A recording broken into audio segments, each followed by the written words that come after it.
live streams, and then I see multi-streaming with Restream scheduled for 12/13/20. It does. It says we are live, right? And it says it says waiting for Nerd Girl. Yeah, I don't know how to troubleshoot your end. Okay. I mean, I know my stream's live, but I can give you a minute to fight yours if you want. Okay. No, it's fine. I don't care. I mean, otherwise, if you can't get your stream working right, you can capitulate and advertise mine. Yeah, but I guess that's what I'll do, since I don't know since I'm not doing it correctly. Well, why don't we just shill your stream now at the beginning? You have a YouTube channel? I know you have Twitter. Yeah. So everything is NRDGRL007. And you said that that's a terrible brand name, and that's one thing that we should talk about. All right. So you see how you just had to spell it? Anytime you have to spell what you're advertising, life sucks. And then even after you spell it, people are still going to misspell it anyway. So you just told everyone to misspell nerd and leave the E out. Mm-hmm. Probably 40% of people, when they were typing, were like, just type nerd, you know? Mm-hmm. So her username is NRDGRL, 2 misspellings, 007. So she has to literally spell 2 things and hope you catch it twice. So you want to make unique brands. So there's nobody else that has heart as a last name spelled the way I do, like the heart in your chest. It's rare, unique. It's hard to fuck up. If you look at Google, Amazon, Yahoo, they all have weird names that don't make any sense. It's by design. So if you want to have a successful brand, you need to do the same shit. So you need to have some unique thing that's easy to remember and spell. You know, doesn't take a lot of explaining. You probably need to rebrand, truthfully. Better now than later. Like it costs more later. It'll be pretty rough now. I mean, I know that 10,000 is nothing to you, but it's kind of like that I just crossed. There's still going to be your followers. You can just change your username. All right. You can literally go into Twitter and edit your username, and if it's available, it can just be yours, and it just changes all the links automatically. All right. So, well, I think that Hex is a really great brand name idea. So do you have suggestions for what I should use?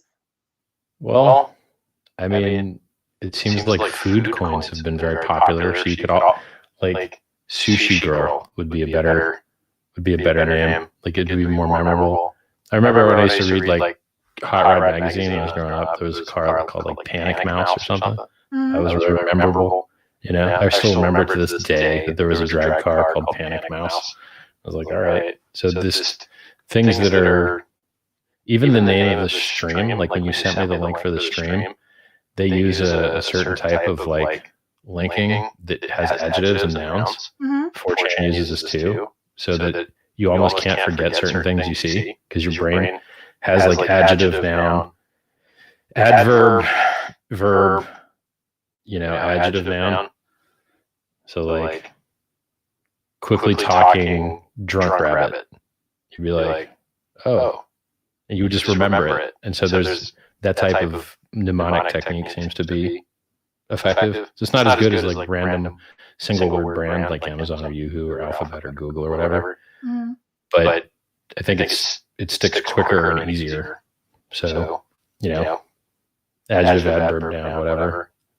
You can't do worse than 2 misspelled generic keywords, right? Like so what if I change it to Nerd Girl with the proper spelling? That's probably taken. But once again, like there's nothing unique there, right? So you have to have something unique. And it doesn't matter what it is almost. All right. So I forgot to show the stream. Let me show the stream here. Yeah. And then I'll retweet you. Brand troubleshooting.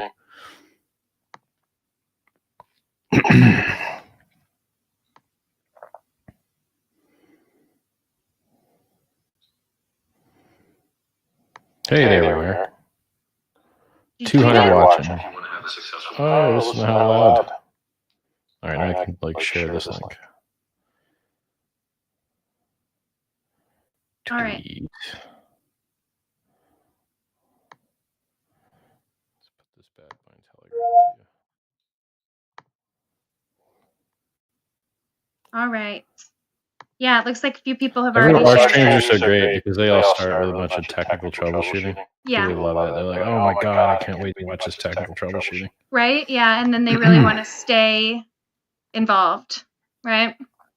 They want to keep watching. Because it's awesome. Hey, you know what? I think people watch me for my body. That's why I get all my viewers. Yeah, I think so too. Basically, I'm just a piece of meat. Mm-hmm. I'm a person, guys. My eyes are up here. Okay. All right. So we want to chat about. So there's a few different things I want to talk about. At first, I guess we were talking about my brand and how it's horrible. So thanks for that. And then your brand's not bad. Just your name. Your brand's fine. You're like a fun, nice, happy blonde girl talking about crypto. That's your actual brand. Yeah. Your name. Should it be fun, nice, happy blonde girl talks about crypto? Just too many words, but something like that. All right. I'm going to think about it. All right. So there's a bunch of things that I would love to talk to you about, and I really thank you for agreeing to talk to me. So one of them, I guess the first question, and I mean this in like fun kind of way, not an accusatory way, but like, Richard, gosh, why are you such a scammer, man? True, yeah. The best scammer ever. Yeah. Here's why Richard Hart is the best scammer ever. Free self-help books, first YouTube videos, trying to get people to give better apologies, have better relationships, drink less alcohol, play less video games, just live better lives. So my first YouTube videos, my free self-help books, my free coins that I've given out, 300,000 Bitcoin holders, or 300,000 BTCs, used over 30,000 plus addresses to mint their hex for free.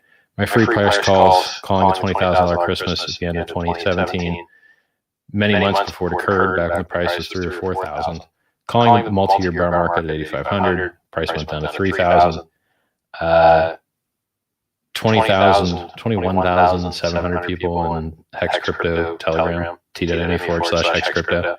Free chat, free price calls, free books, free videos, free coins, created a multi-billion-dollar cryptocurrency within 1 year that went up in price 263-fold versus the dollar, 140-something X versus Bitcoin, 90-something X versus Ethereum, is still up insane amounts, like 40 or 50X. What more can I do? I'm the fucking giving tree. I cannot give anymore. There's nothing left for me to give. Sex tips, whatever. I give everything. That's true. And then the ungrateful public that doesn't know shit about shit flaps their lips. A bunch of sycophant, well, wrong word. A bunch of people that don't give you anything for free and try and victimize you and get your money out of your hands into their pockets. You dare say a crossword to me is hilarious. I get messages daily on lives that I've changed every fucking day. Every day I get messaged about somebody whose life I have personally made better. Mm-hmm. I can't be doing much better. Like this is about as good as a human being can do to make the world a better place. Really, I mean, medical research is the next step. It's the next level. So, why do you think it is that despite everything that you've given to the crypto community and to the world community at large, that people continue to call you and the project that you founded a scam? It's for the same reason they call everything a scam. Bitcoin's still a scam, even though it just made new all-time highs after 11 years of existence. Vitalik Buterin is still a scam, even though he gave $3 million to the Sens Foundation for medical research, writes open source software all the time. 7 of the 11 top valued market cap cryptocurrencies in the world were founded on or primarily use Ethereum, his project he founded. Elon Musk gets called a scammer all the time. Everyone says, "Oh, he just takes the government's money. It's just all subsidies and all the shit." He built the safest, quickest sedan that has ever existed in the world. He built the first rockets that ever landed on their own, so they don't have to keep rebuilding new rockets all the time. This guy's out there really making a huge difference in the world in some of the hardest industries possible, and people call him a scammer. So if Elon Musk is a scammer, and Vitalik Buterin is a scammer, and Bill Gates is a scammer, he's trying to put a chip in you and brainwash you and all this shit. If those guys are scammers, what the hell do you think they're going to call me? I've achieved a lot less than any of those guys. We're on trajectory to outperform some of them, but so far we haven't, achieved more than them yet. I mean, if you're popular, you are going to have thousands of people that truly hate you. It doesn't matter who you are or what you do or what side you take. You will have thousands of people that truly hate you. It's part of the game. So, we grow with their hate.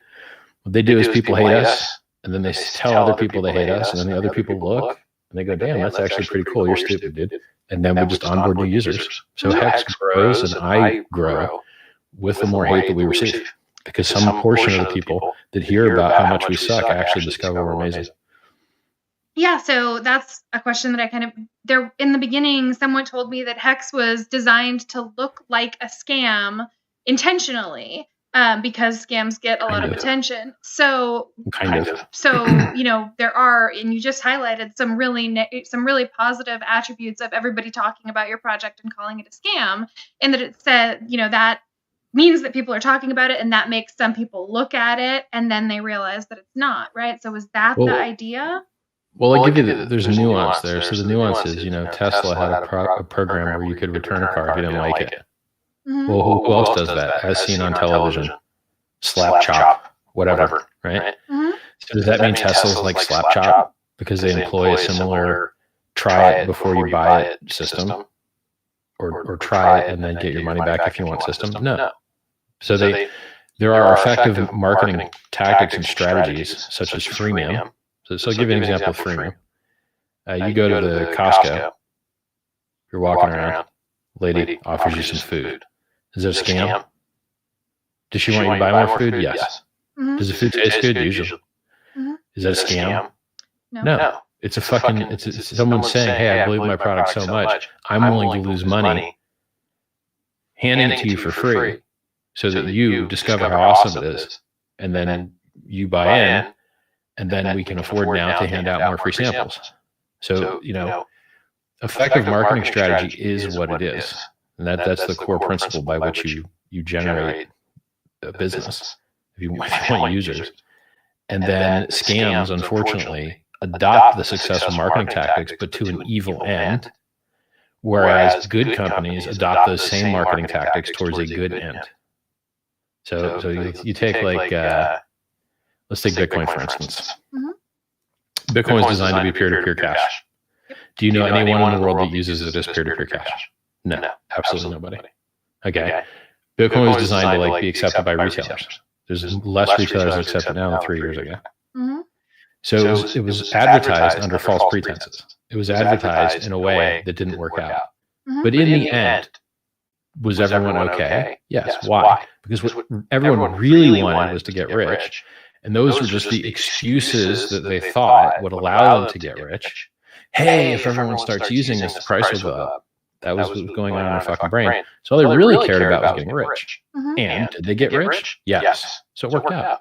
So even though there were shitty marketing tactics that were lies, and I tell people the truth about it, but there's still the vast majority of people that support Bitcoin. I support Bitcoin.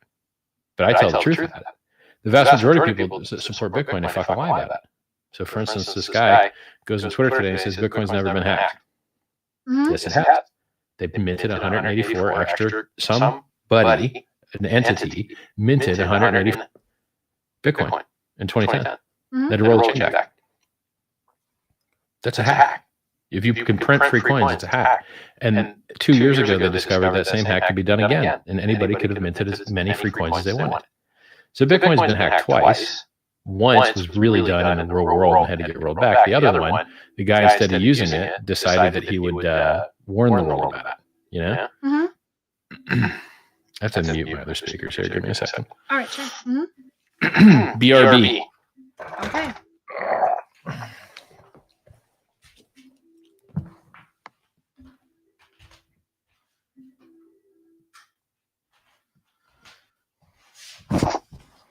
Too many devices.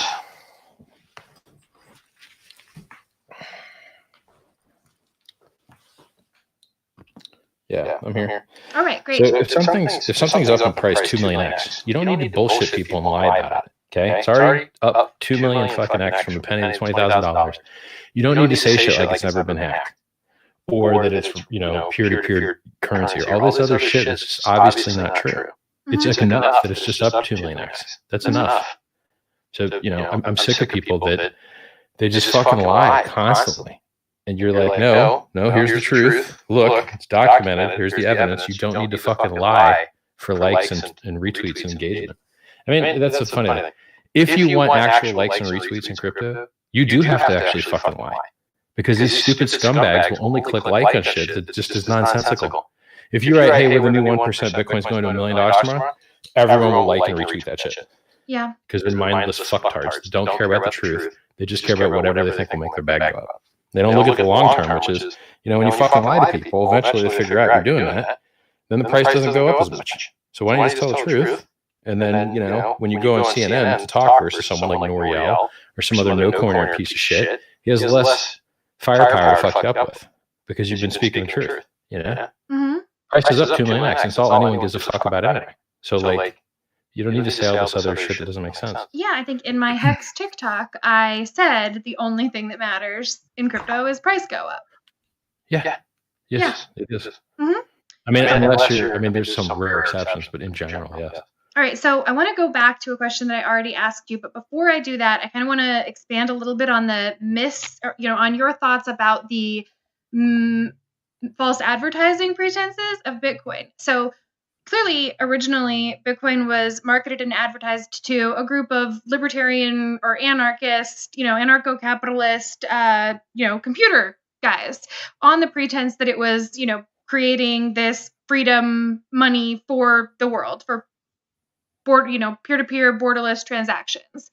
And do you think that was intentionally marketed to the wrong community, or that Bitcoin was later intentionally marketed to the community that would be most likely to adopt it and promote it and make it become something?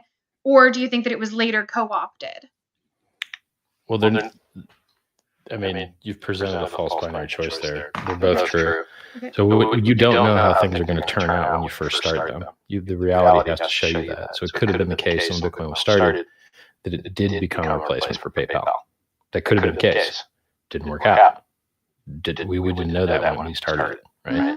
So it's during that phase of figuring out whether it would work or not, you had the excuse still that you could say that shit was a possibility.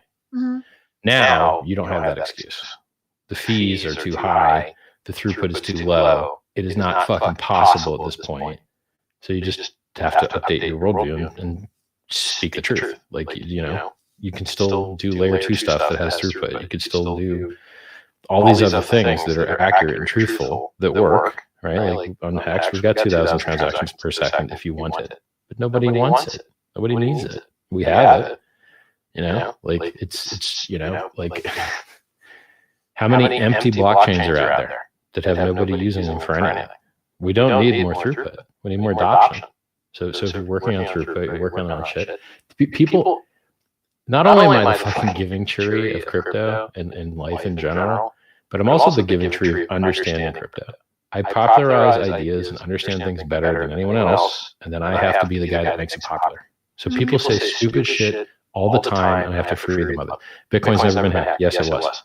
In the worst way possible. They just minted extra free coins for themselves. Can't get any worse than that. Mm-hmm. And then they say shit like, Bitcoin's deflationary. No, it's not. How do you think you went from 0 coins when it launched to 18.5 million coins now, you fucking retards? Through inflation. And then people think, lower inflation is better. Not really. Bitcoin used to go up more when the inflation was higher. But their brains don't fucking work right. They don't get it. They don't understand it. But it's there on the chart. You're like, yes, in the first year, Bitcoin inflated 200% in its first year. 200% annual inflation rate in its first year. But it also went multiple than it will now. Why? Because it's the ratio that matters. It's the ratio of new coins, which is supply. And by the way, existing coins are also supply to demand. And it's easier to multiply your extremely small user base back then to eat up the extra 2x in supply than it is today. So now, if MicroStrategy buys, $450 million or $650 million of Bitcoin, the price doesn't move up that much because there's just so much fucking liquidity, sell pressure, because the prices are so high. But $1 million, the price would go up retardedly insane because the order books are so thin. So I understand that it's a ratio. Does anyone else everyone else is just like, low inflation is better. You're like, it's optional. You can do it with low inflation. Like Hex has lower inflation than Bitcoin did. In the 10 years that it existed from its launch to year 10, when it went to $20,000, the inflation rate then was 3.89. Hex is 3.69. But it doesn't. But either project could pump insanely hard with vastly higher inflation rate, as evidenced by every proof of work cryptocurrency that's ever existed. Every single proof of work cryptocurrency pays for security with block rewards. Block rewards are inflation. Their inflation rates are very high in the beginning. Period. So the fact that every proof, like the fact that we have hundreds of proof of work blockchains that became extremely valuable with insanely high inflation rates, proves that high inflation rate is optional and not mandatory. But people don't get that. So I have to advertise that. And then you have people on Twitter advertising, hey, we can send Bitcoin for $1 billion of Bitcoin for $1. You're like, yeah, that breaks the security model. You shouldn't do that. Yeah. Because now the miners will find it profitable to roll back that transaction to allow the guy that originally spent it to spend it again. And then the only guy that gets fucked is the guy that receives the money. Yeah, and that was like, no one's advertising this shit. It's just me. So I have to tell people the truth about cryptocurrency. Mm-hmm. And then it's just like fucking, it's insane to me.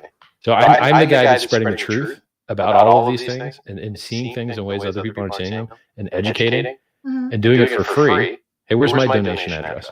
You see a donation address on my website? See a donation address under my name? Ain't no fucking donation address. I don't need your money. I've never needed your money. I've been retired since fucking 2004, 2003. So like, yeah, crypto's hilarious. I can't wait to transcend it, really. The sooner I can get into the general public and deal with the general public stupidity, the much happier I will be. okay. Like at this point, I cannot fucking wait to leave this tiny little existing crypto community behind and just suck in a whole new crypto community. Oh, hey, crypto influencers today, all they do is advertise margin trading so that you can get wrecked. You will lose all your money, and they'll make a percentage. That's how they all make their money. Well, is that good for the world? No, it's terrible. Okay, well, what do crypto news sites do? Oh, they sell you ads. They hope you to click. Why are they getting you to click ads? So that those guys can take all your fucking money. So eToro, margin trading, and all these fucking guys that want to get you wrecked and take all your fucking money from you, they're the people that are doing the gatekeeping. So coin ranking sites and coin news sites are in control of what you see and what the public in general sees. And how do they make money? They make money by seeing you get fucking wrecked. Period. Their advertisers need you to lose money on their platforms so that they can buy the ads to the people that addict you to staring at the fucking screen. Yeah, no, I don't disagree at all. In fact, I've worked for crypto media companies, and I definitely know that that's exactly how it works. And they also want to influence your purchasing decisions, again, so that they can dump their bags on you. And all these entities are centralized entities. They take your money from you, they take your keys from you, then they lose your fucking money, they lose your keys, they lose your selfies, and then you're getting phishing attacked by direct mail, cell phone, and fucking email because you were stupid enough to let a crypto company have that data.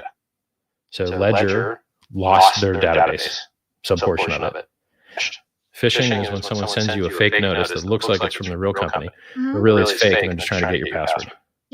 Hey, you got a KYC AML problem. If you want access to your funds, you need to submit your seed word in this form. Stupid idiots type their seed word in there, they lose all their money. So like, crypto is wildly fucked up. Like admin keys everywhere, oracles run by a couple guys everywhere, centralized entities, 42% all Bitcoins and 2,000 addresses. Disgusting. The exact. MicroStrategy. MicroStrategy is going to buy 650 million Bitcoin. Maybe. They don't really actually have to. They just kind of said that they might, pursuant to whatever they want to do. And it's unsecured debt. If they go bankrupt, you go last. Secured debt goes first.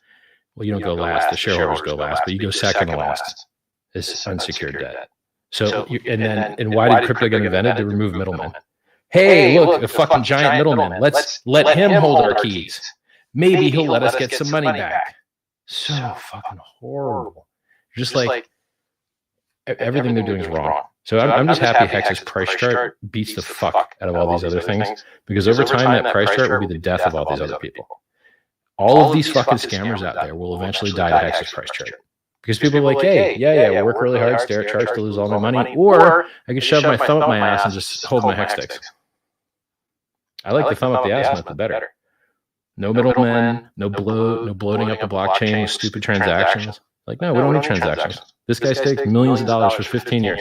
You'll see his ass again. He did one transaction to lock it up. You'll see him again in 15 years. 2 transactions, 15 years.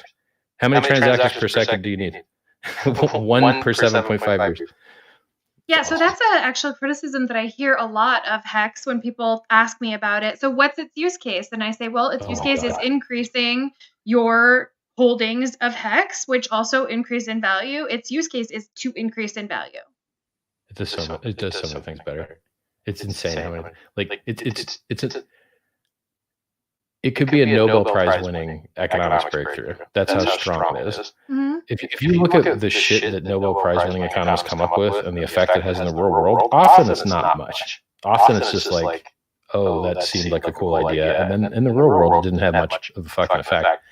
If you look at what Hex is doing in the real world, there's never, to the best of my knowledge, there's never, ever been anything in the history of mankind that people would put money in for 15 years, lock it, and have no ability to sell it.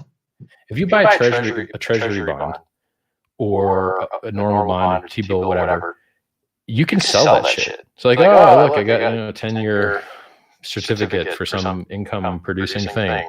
Okay, but then you can sell that. So you're not really locked. In Hex, when you stake your Hex for 15 years, your ass is locked. If you try to end your stake immediately, you will lose everything. It will all go bye-bye. Mm-hmm. So you're in. If you want to get out with just your principal and lose all your interest, serve half your time. But if you don't serve half your time, boy, you're getting murdered with fees. Murdered with fees. To the point where you could get nothing back for some very large portion of the stake. Yeah, so we've seen some long early end stakes kind of before big payday. Do you have any idea or thoughts on what that may have been? Why people would choose to have this happens themselves? all the time. Mm-hmm. This happens all the time. I mean, Hex has dropped 70% plus 5 times now. Mm-hmm. It's made new all-time highs 4 of those times. Mm-hmm. Right now, the price starts looking amazing. Like we're on like day 7 or 8 of green candles. Mm-hmm. When the price goes up really high, people can't handle Hex. Mm-hmm. Hey, how can it go any higher? At 10x, I better sell. Well, it did a 263x, man, in less than a year. It took 301 days to do that. Mm-hmm. People's brains can't handle that type of wealth so quickly a lot of the time. Yeah, or they'll fall for FUD. They'll fall for FUD, right? Mm-hmm.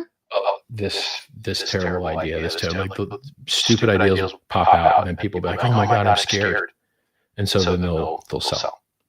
Or you have people that are just traders that are front running what they think other people do, and some large portion of those people end up buying higher.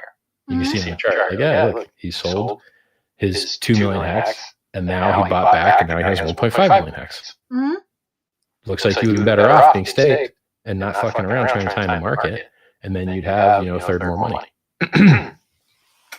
Yeah. All right. So let's go back. And by the way, all crypto does this. This like dip. Here's the other. I'm also the only guy that advertises this idea. All crypto drops 85 to 95%. All of it, except stablecoins, and they have tail end risk, but they go to zero in a heartbeat. Mm-hmm. So if you're in crypto, you better be ready for 85 and 95% drops. Now, what cryptocurrency website on the fucking homepage tells you that this shit drops 85 to 95%, all of it, and goes to fucking zero in flash crashes, depending on what exchange you're on? Hex is the only goddamn website in crypto that puts that shit right on the homepage. You ain't going to see it on Ethereum.org. You're not going to see it on Bitcoin.org, but you'll see the truth about volatility in crypto right on the fucking homepage of Hex, because we are better than they are. All right. So let's go back to what I asked you, and you gave me a lot of reasons why people who are successful are often called scammers.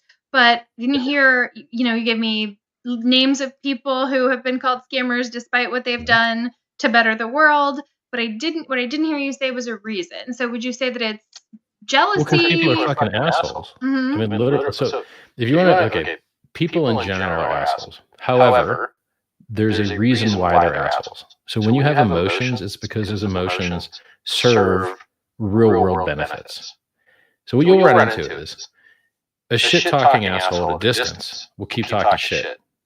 But then when you see him in an event and he thinks he might be able to work with you if he stops being an asshole, all of a sudden he's really nice. So people are assholes at a distance because it's how they can maximize their social capital and clout chase. So if you're some poor, broke, fucking dickhead loser, yell at Elon Musk. Yell at him. So he's in the gladiator arena making the world a different place. You're the piece of shit eating peanuts up in the fucking stadium. Hey, I don't like how you're doing stuff, Elon Musk. And then And in reality, that actually does work. There are people that have followings that have become popular just by being loud fucking retards. Mm-hmm. So it is game theory effective for those people that don't have the opportunity to work with winners because they suck balls, to just continue to be assholes and get some type of social capital from doing that. So this, like, collectivism is effective. You see it. Families are selective with their in-group at the expense of the out-group. They lock their doors, they have family dinners, everyone else can fuck off.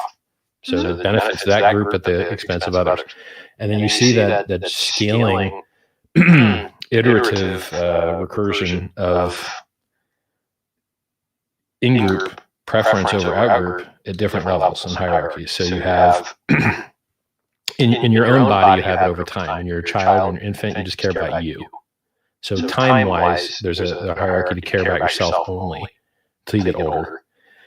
And then you've got family and kin. And then you've got friends and tribe, city, clique, right? Maybe that's back at tribe. City would be a step above that, right? And then you've got states, nations, unions, and then we don't have other planet shit going on now, but at some point we should. So you're going to continue to see, preference towards the in-group, with collectivism being an effective way to outcompete groups that can't get their shit together to collect.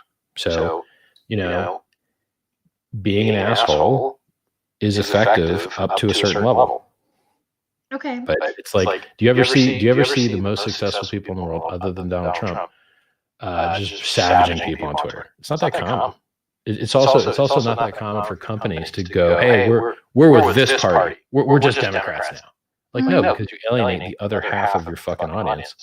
So would you rather have like two halves of the country happy to use your, like, can you imagine if like Cheerios cereal was like, yo, Democrats, fuck you guys, Republican only cereal?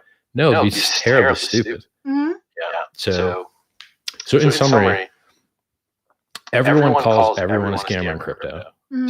So everyone in crypto calls everyone else a scammer. But that's not that bad, because half the time they're fucking right. Like, more than half the time they're right. There's so much cancer horror in crypto that's okay. Mm-hmm.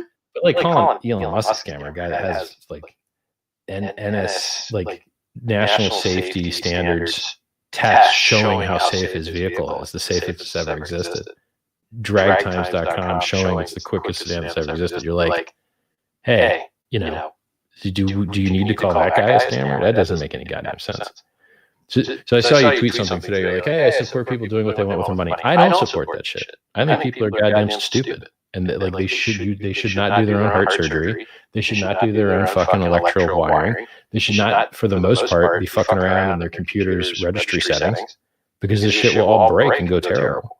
And then to leave them some like excuse for what type of ultra risky suicidal thing they can do with their money. You're like, actually, maybe the world's a better place if you don't let retards hang themselves due to like straight up scams, like the caveat emptor shit. Like, I don't really support that. So, but there's an art to doing it right. So how do you get people to allocate capital efficiently using wisdom of the crowd without scammers like attacking the shit out of them and emptying them out? I think the SEC does a good job of it. They do the best they can to help people get fucking scammed less with the tools that they're given. Like, I think that's a noble endeavor. It's the same endeavor I have to a great degree, because the more people that get into a peer-to-peer trustless system, would they hold their own keys?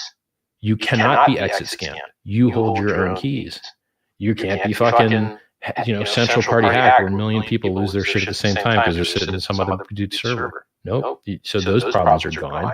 This inflation bug problem that Monero, Bitcoin, XLM, Ravencoin, Bitcoin have all had, the most common bug in crypto, the most damaging bug as well, Hex isn't going to have that, because our code, our consensus code is locked and isolated. It doesn't accidentally get fucked with when you upgrade the network. So that's solved.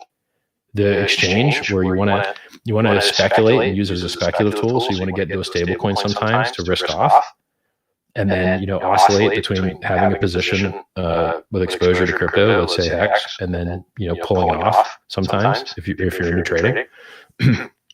You can do all that in Hex, peer-to-peer, trustlessly, with no counterparty risk and no middleman. You can't fucking do that in Bitcoin. Go take your risk off in Bitcoin. You cannot. There's no way to risk off in Bitcoin. You have to go to some central entity and hope you ever see your money again. It's disgusting. Hex solves all this shit.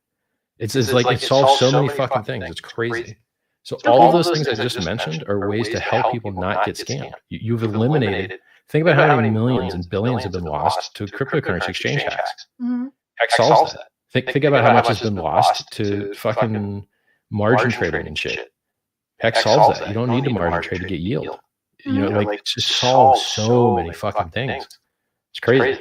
All right, so let's take that back. And you said that you think that the SEC does a really good job of protecting people with the tools that they're given. Okay, they're hamstrung. You can only act after the fact, which is terrible. There's jurisdictional problems.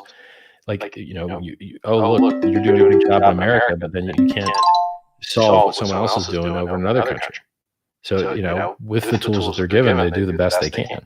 But the tools they're given are pretty fucking not that powerful. And by the way, even within that power structure, Bernie Madoff was approved by everybody. He was the president of NASDAQ. He was approved by everybody, and he scammed the fuck out of everybody. So just even being a security itself doesn't stop scams. Theranos was a security, Enron was a security, Bernie Madoff's investment vehicle was a security, and they all scammed the shit out of people.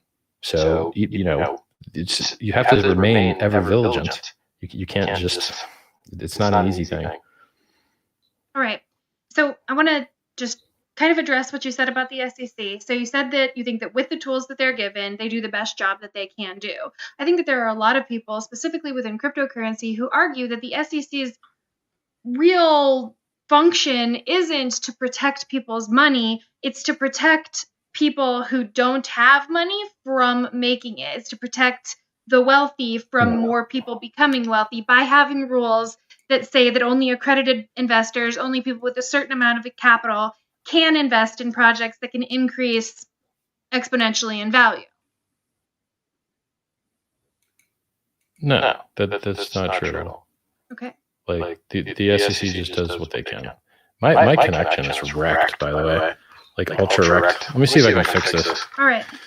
Hold on a second, everybody. We might have to restart the stream.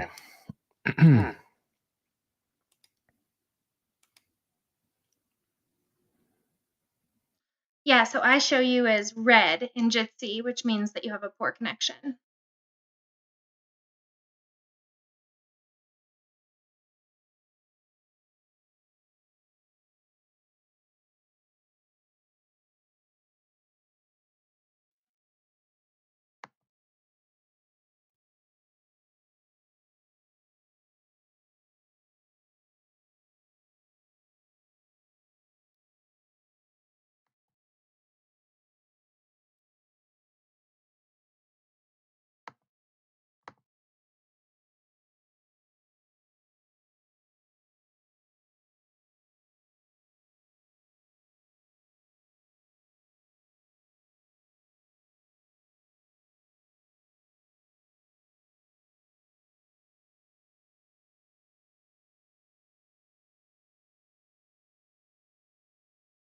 All right, so I think that my stream is still live and you guys are still watching, and I don't know what to say because I'm waiting for Richard to come back on Jitsi.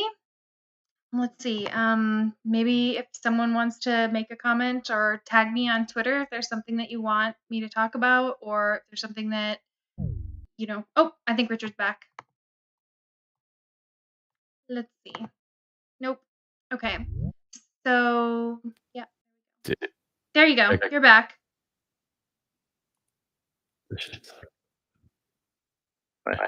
All right. So you're back now? Good? Uh-huh. Did you keep going? Yep. All right. So that's not how you view the SEC. Let's talk about when you were a hardcore Bitcoin maximalist and you said that, Bitcoiners protecting other people from buying shit coins was the responsibility and role. And I realized that, your position has changed. Your understanding of Ethereum has changed drastically. But did Ethereum change?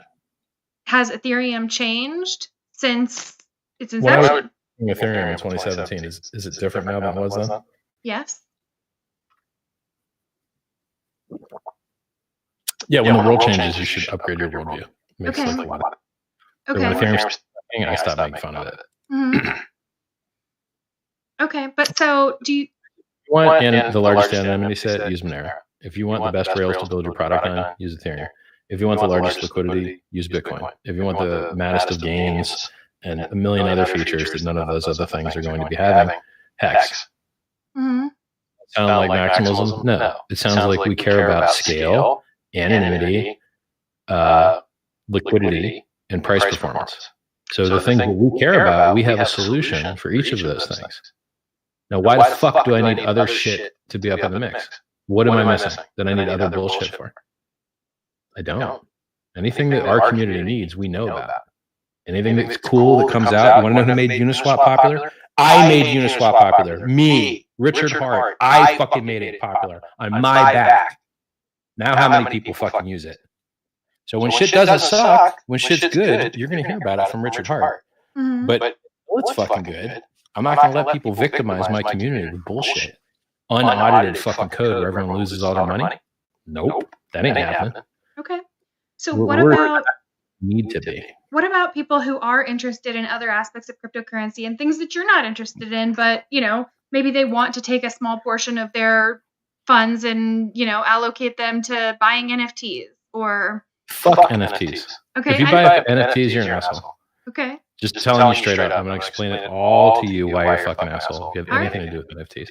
Okay. Are we ready to do NFTs now? I'm ready. Let's do it. Okay. So I'm looking at your background there. I don't see any art, right? So if you look at my background, I got antiques. Somebody made that shit hundreds of years ago. And then hundreds of years later, that shit got bought.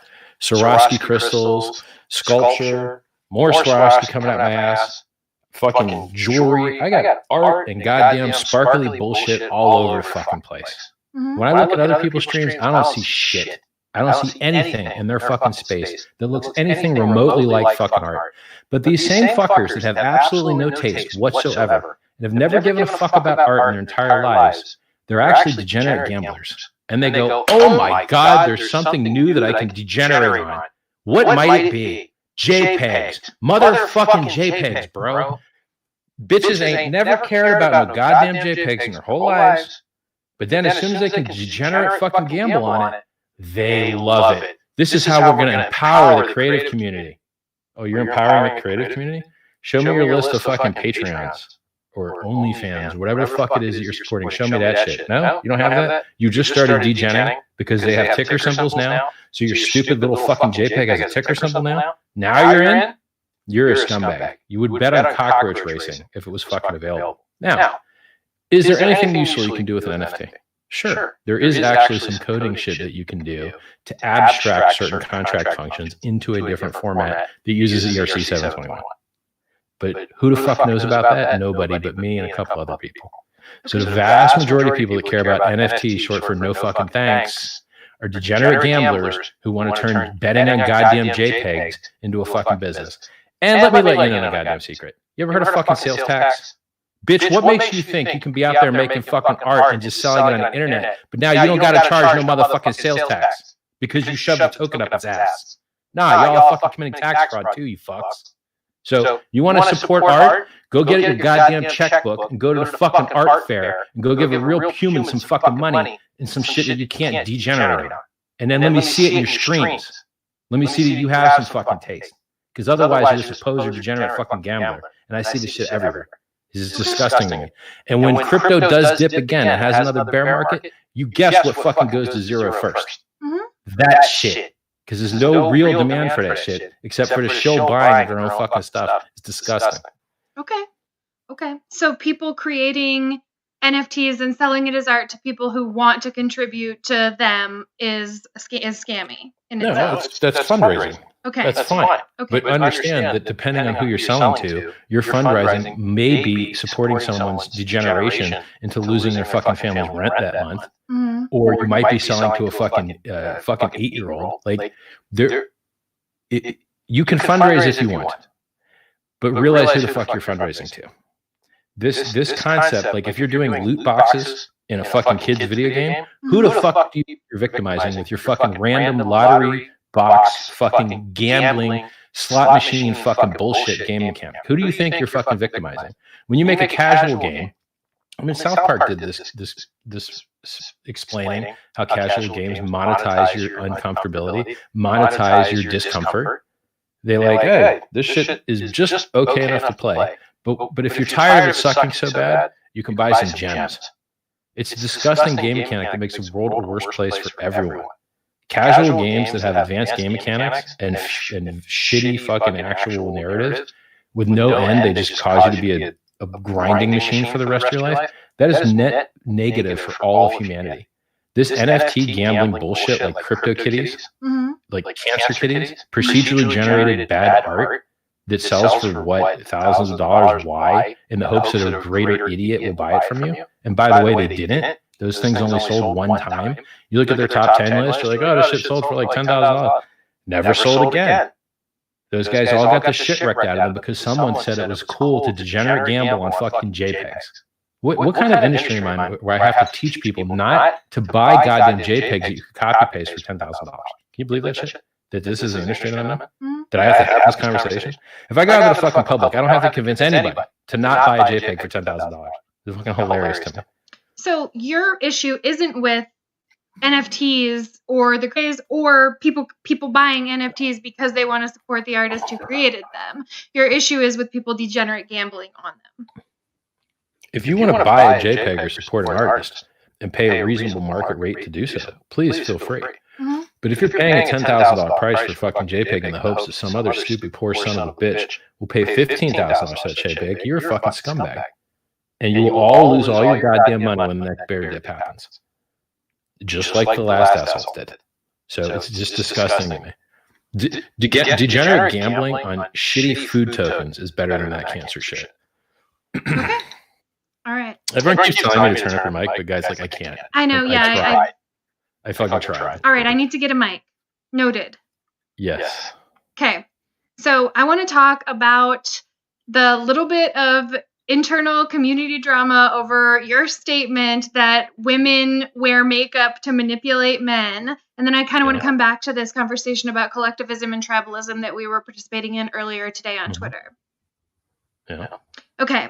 So there's a female community member who was part of the Hex stream who said, hey, I don't wear makeup on stream ever. Women don't wear, You don't. Why not? You like being uglier? I mean, like, I get a shower and do my fucking hair and fucking shave and put on face lotion. Do you think I needed fucking face lotion on? I'm putting on what is like, I'm covering myself in jewelry. Who the fuck's looking at this shit? I'm sitting in a room alone. You guys are looking at this shit, and I want you to like me more. So I wear this shit. It's not for me, it's for you. And you motherfuckers do the same thing. And so why should anyone feel bad about speaking the truth about it? I'm doing the same shit you guys are. It just takes less time. I don't disagree. I think that, in fact, after the whole discussion escalated, I think I sent you a message in Telegram and said, hey, come on the show. Let's talk about this. And I definitely will wear makeup so that I look prettier, so that it's easier for me to manipulate you. Yes, please do. And you know who wins? Both of us. Mm-hmm. It's emergently good for everybody. If everybody were prettier, we would have a higher, that shit is good for everybody, man. Like, as long as you're not putting too much time into it. If the time that you're putting in is reasonable, you should definitely look better. So your position, I don't know, I think that the person had an issue with saying that it was, I don't know, saying that women wear makeup with the sole intent of manipulating men. No, but that you don't understand. Like, every emotion that you have has an intention that you're unaware of unless you freed up enough time to become self-aware in these very rare ways. Mm-hmm. So, like understanding how do I phrase this? Understanding the evolutionary pressures which have evolved your human behaviors into a certain subset of recognizable patterns, which you call emotions, isn't for people that are very young, and probably isn't for most people. It's kind of like hardcore shit. You have to be a pretty smart fucker to get it. So I can tell you why clout chasing exists. I can tell you why vengeance exists. I can tell you why vandalism exists. I can tell you why girls are angry on their periods as a stress test to make sure they're with the right guy. because if they were with the wrong guy, it could cost them their lives. And I'm like, especially the period one, I'm the only one that advertises that idea. So we have stress tests for banks to see whether they're capitalized enough.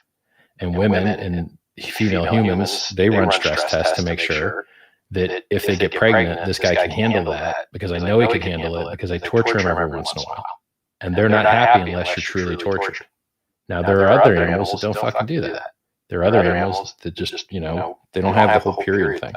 So there's game mechanics and theory and evolutionary pressure behind the majority of your behaviors. And you don't need to be aware of them for them to function properly. So your brain could just be like, I want to look pretty. But in reality, the reason you want to look pretty is because you're weaker and you want to attract the stronger, sexual dimorphically larger male that has features that you do not have, so that you can synergize and make a more effective team. So, you have wider hips, which makes you a shittier runner, but it's easier to pop kids out. You've got bigger tits, which makes you a shittier runner, but it's easier to signal to other guys that you've got excess calories, so that you might be a more successful person to reproduce with. So it's not an accident that we have sexual dimorphism. We make better teams when we specialize.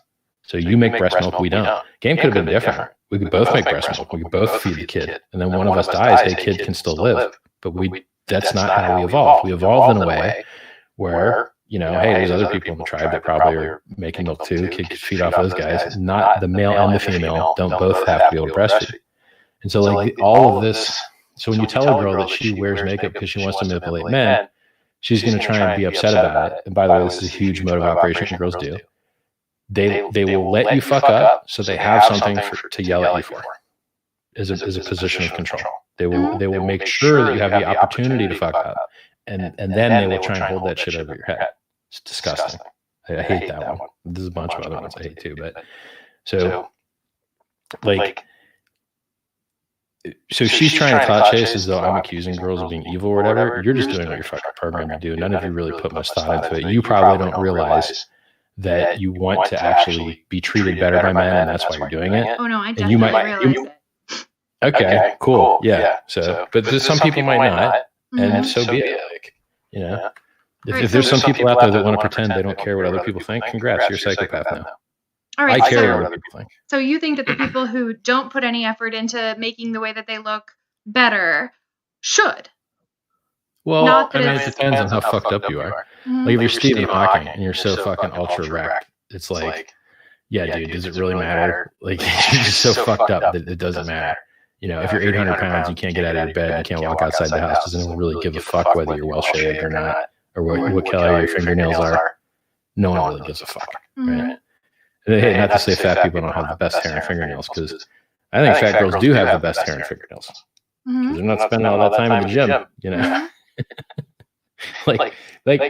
It's so funny. This is another example of where people try and find a chink in my armor. Like, look, I curse a lot. I'm fat. I didn't drink, and I drink occasionally. If you want to make fun of me, there you go. Talk about that shit. But all this other clout chasing stuff where people are trying to find like the hole in the armor, there's nothing there. Like you're not going to find it. No, I don't disagree. In fact, when I rewatched that clip from the 24-hour live stream, I was like, yeah, he's just saying the truth. Now, there was somebody who said that they felt like, or that they thought that it was a little bit of victim mentality, saying that women wear makeup to manipulate men because men are still responsible for being able to be manipulated. No, they're not. No? Okay. It's biologically programmed. Yeah. If you see cartoons of when a cartoon sees a hot girl and his jaw drops and his eyes open and it's like that.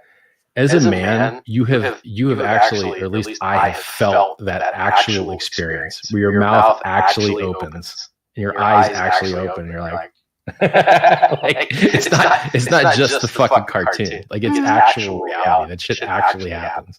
And it's an emotion precedes thought. Like you are responding at that level. Your heart will start racing. You're like, God damn, what's going on here? So and that's fine. Like this shit works well. It's a great working system. There's no reason to start putting broke ass, retarded other people's shittier ideas to replace this, like all social justice warriors. Hey guys, everybody, diversity is power. Is that true? Yes. Yes, it is. That's why sexual dimorphism exists across all types of different species. Okay, that's true. Okay, so then what do they do there? What do they spend their time doing? Destroying diversity. Everyone has to think the same thoughts and act the same way and say the same stuff and have a 50% male-female ratio in every single job and profession. And so while they say diversity is strength, they go out and try and destroy diversity wherever they find it. You're like, what is wrong with you fucking idiots? You know, like specialization is power. You don't have 11 quarterbacks on a football team. You don't have one car that serves all purposes. Hey guys, this is the off-road dumpster truck, moving truck, sports car. No, you have to have a different vehicle to fulfill the parameters of its design well. If you have one thing that tries to do everything, it can't do it well. You need specialization. So I advertise for meritocracy. I advertise for equality of opportunity, but not equality of outcome. You know, like if you, the ex-founder or co-founder of Reddit, Alexis Ohanian, he has a black girlfriend. He's like, you know what? I'm tired of what's happening to black people. I'm going to give up my job as CEO of Reddit to only a black person. I think black women he chose. Mm-hmm. And I'm like, that's the most racist shit I've ever heard in my life. Yeah. So what? Fuck Chinese women then? Is that the idea? Or like fuck midgets? Or like fuck blind people? Like what? So you're like, so you chose your favorite horse in the fucking race of all the permutations and combinations of different traits humans could have. The one that he ran with to be non-racist was black women. You're like, bro, that's racist as fuck. like, I don't know what's wrong with you. And I don't know why your wife thinks that's okay. And I don't know why you think that's okay. But that's the most racist shit I ever fucking heard of. And if you want to help people, if you actually want to help people, Black American women have it really, really good compared to African American women or African women in Africa. So if you really care about helping people, actual Africans from Africa could fucking use it more if that's your thing. And that is Bill Gates' thing. And that is what he does because he thinks every life is worth the same. So he goes to where it's most fucked up and tries to help. And then this stupid, privileged asshole is out there actually being racist and thinking he's doing the opposite. You're just like, what? This is all. This shit is just measurably. I tell you the truth, and then I give you the measurement, and then you're like, your brain's like, yeah, that's true. Measurement checks out. Who do you think needs help more? African American women or African women? I'm sure that African women need more help. I don't really want to go far into this, but I don't really want to personally promote the idea that Bill Gates is doing something that's so wonderful for the people of Africa because, I don't know, there's just a lot of... He basically single-handedly almost cured guinea worm, which you ain't never heard of, but used to be a real bad fucking deal. He's put more money into trying to get us into sustainable energy fusion, into curing all the other diseases of Africa with mosquito nets and clean water. He knows more about disposing of human waste than anyone else you meet in your life. Mm-hmm. That's how he spends his time. Do you know how he could spend his time? He could literally just create a fucking island full of evil minions and just be straight up destroying the Earth. He'd be like, oh, you think I'm going to chip you guys? Well, instead of making antivirus stuff, I'm going to make pro-virus stuff. And hey, check out this new fucking bubonic plague round 2. He could just rape the planet at fucking will. But he chose to be a good guy instead. Like, it's insane to me how much shit this guy gets. Like, oh, by the way, another funny thing. So it's most fun for me to show people how stupid they are in ways that they can't disprove. Okay. And I show them the error of their ways in their own logic, right? So you think diversity is wonderful, then why are you destroying it on site? That's one of those, right? Here's another one. Bill Gates says he's going to fucking help destroy this bad virus that he warned everyone was coming for fucking 10 or 15 years. No one listened. He warned you. It came. Now he's doing his best to help make up for everyone sucking so bad and not taking his advice 10 or 15 fucking years ago and being ready for it. So everyone says, oh, he's going to chip you. Okay. Now, is everyone already chipped? Yes. Everyone has a cell phone with them at all times. It has a unique identifier in the cell phone called an IMEI number. And we're all already chipped. We're sucking social media dick right now, only transmitting your and I conversation through 4 or 5 fucking platforms. And we think we're doing a good job because it's 4 or 5 platforms. But let's be serious. It's 4 or 5 fucking platforms. This is not decentralized. And what are the people doing with these views? They're trying to fucking rape our audience with horrible ads for shit that's harmful for them, by and large. And this is about as good as we can do because it's too hard to on-ramp and start a new social network. It's just too fucking hard. It takes too long. So we have to saw corporate dick currently. Oh, well, I hope that gets better. I'm focused on doing medical research and changing man's relationship with currency and government through hacks. So sci-fi and hacks are what I'm working on. I don't have time to fight the social media fucking game. So, okay. Bill Gates. So first we're all checked. Mm-hmm. So, but you can leave your cell phone at home. Yeah, and even if you leave your cell phone at home, your friends won't.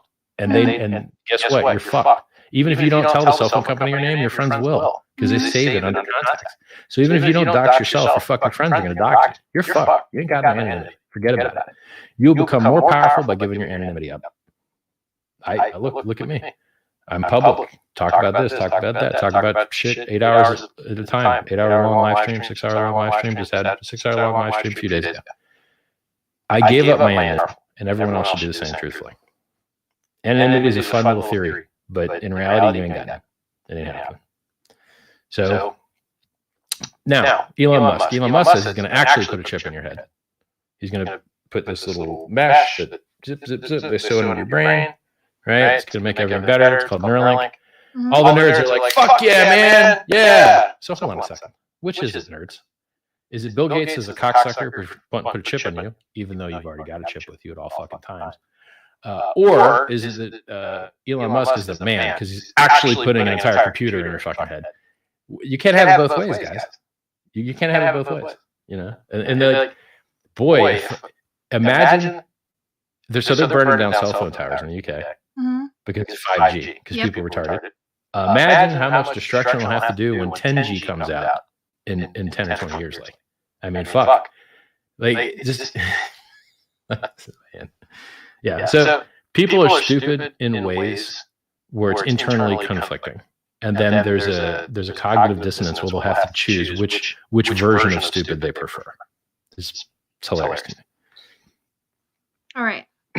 So let's go back to this conversation about collectivism and tribalism that we've had before, and then we've also started to dive back into earlier today on Twitter. So I like the way that you use collectivism as a more, friendlier term to refer to the positive aspects that, can sometimes accompany tribalism. And I don't disagree that grouping together and forming strong group identities is a necessary component of success because it makes people feel strong, and it has enabled certain elements of evolution. Without families, people wouldn't without tribes, people wouldn't have advanced through society, right? But I've asked you in the last time that we did a live stream, I asked you if you thought that crypto tribalism was a problem, and you said yes. It depends. Okay.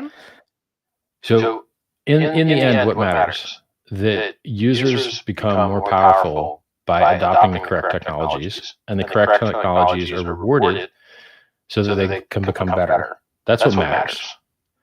How do you achieve that goal? Through thought leadership. Not everyone has the time or the ability to become a goddamn genius. And thus, if you just happen to know what channel on YouTube a goddamn genius is speaking, you could get the vast majority of the benefits that he has to offer. I'm not hiding much from you guys. You guys, if I understand the thing, I'm sharing with you the majority of what I know about the thing. So if you just fucking listen, you'll be almost as smart as me about it. You might not be able to generate new things as well. But for the shit that I just told you about, as long as you can repeat the words I just said, I said Monero's got the largest anonymity set. Okay. I said Ethereum's best rails to build on. Okay. I said Bitcoin's got the most liquidity. Yeah. I said Hex's got the best game theory. And you're like, okay. Well, if you know that shit, you don't really need to know that much more. Like, what's missing? Or shitty JPEGs that you buy for 10 grand missing from your life? No. So tribalism is only bad when it starves you of opportunity, and it's very good when it isolates you from shit that is just bad for you. So what is a radio station? A radio station is a guy that decides and curates what you're going to hear and what you're not going to hear. That's what a DJ does too. So if you don't like curation and you don't like echo chamber and you don't like fucking gatekeeping and all that, well, stop listening to the television because you're choosing a channel right now, aren't you? Well, then you're fucking over all the other channels, bro. Why don't you just have a channel change at random every 1 minute? Because life would suck then. Because you need to reward good shit. It's meritocracy. So gatekeeping and curation and, thought leadership, these are all forms of choosing signal over noise. And they're useful and they're vital. And by and large, the majority of it is positive. And we only run into it negative sometimes. And it does suck when it happens. If you have a cryptocurrency, you're not allowed to advertise on Facebook, Google, Reddit, some other places I can't remember right now. Well, that's a lot of fucking places, man. Mm-hmm. So Google, Facebook, Reddit, and YouTube, you can't put fucking crypto ads. They pull them. They ban your shit. They ban your account, literally. If you try and put up a crypto ad as your first fucking ad, they just literally ban your account instantly. Mm-hmm. And you don't have much recourse. There's no phone call. You're like, hey, what? You're better off going getting a new identity than you are trying to fucking call these cocksuckers. Because they're so rich with their monopolies, they don't even have good customer service because where are you going to go? They don't have to give you good customer service because you're enslaved because they're a fucking monopoly. So in these instances, it's very bad. How shitty is it that I'm doing something that's making the world a better place and I'm having my free speech fucking ruined and destroyed by these corporate cocksuckers that are doing more harm than good? You're like, it's not fucking good. It's not good for the world. And how, so you can't blanket say censorship is bad. A lot of censorship is good, and it's just curation. Like, should you be able to go into Ford's forum and be like, fuck Ford, I like Camaros? No. Should you be able to go into the Bitcoin chat and be like, fuck Bitcoin, I like, some other thing that ain't Bitcoin? No, you shouldn't be able to do that. Okay, so Bitcoin maximalism, saying that they're protecting people from everything else that's shit, is good. They tend, in general, they go too far. A Bitcoin maximalist won't tell you that Monero has the largest anonymity set. They won't tell you that Ethereum is more secure, has never had an involuntary chain rollback, which Bitcoin did have, has a bug bounty program, has security audits. Bitcoin has none of those things. They won't tell you any of those things. Okay. They won't tell you, like, their brand of, so I go to maximalish.com, I coined the fucking term. Mm-hmm. You should be maximalist plus the shit that you need. Okay. You should be maximalist and be like, believe shit that's not true. It does you harm. So the nuance and the difference between curation and censorship, like what's the difference between a DJ choosing good songs for you and book burning? There's a fucking difference. Mm-hmm. But they're both somebody choosing what you can listen to or not. There's a fucking difference. And that nuance is the difference between helping people and harming them. So in Hex, I support and advertise the things that are useful to people. And I hide nearly everything else. Okay. Because of what value is it to see our users get fucking destroyed? And I get examples. What's more likely in crypto? That a new thing comes out that people lose money on? Or a new thing comes out that actually makes a fucking difference and has product market fit? It's got to be a 10 to 1 or 100 to 1 ratio. It has to be. Mm-hmm. So like, there's a 10 to 1 or 100 to 1 more likely that whatever you just don't allow to talk about on site was a good decision. And that some very small portion of shit will turn out to be quite useful. Like Uniswap. Mm-hmm. Yeah, no, I don't disagree that, I wish there was like a more fucking like hardcore answer that I could give you that's like this and that. But in this case, it is nuanced. And I mean, how nuanced is it? I just told you 5 coins. Do you really need other coins? Do you really need, like, what other coins do you need? Well, so I like to use other coins because I like to make, because if I make NFTs that are meant as a donation, vehicle for me, I don't like to use Ethereum because it's expensive. So I do like to use another coin. Okay. And then. So what do you use for your NFTs? TRX or something? Wax. Okay. Cool. Mm-hmm. I mean, it seems like you'd make less money that way. Oh, for sure, but you also burn. So you also burn less. Who cares? You're like, I don't understand this logic at all. Okay. So I'll give you my logic. People are like, hey, Richard, why don't you put Hex on another chain that's not Ethereum? The fees are too high. Mm-hmm. Let me count the ways. One, I can't put Hex on shit Okay. The community by consensus could decide to try and move to another chain. And that's the community's deal, right? I don't have any more control than they fucking do. We're all just plebs. The contract is there. It's set in stone. To try and airdrop to a whole other system would be something the entire community would want to do. So let's say we moved off of Ethereum. All right. Let's say we moved off onto Ethereum onto our own fork of Ethereum. So we're just like, hey, fees is too high. We're going to do our own fork of Ethereum. Cool. Okay. Now Hex is on its own Ethereum fork. What are we going to do to prevent 51% attacks? Proof of work change? No, the botnets fuck us. Okay.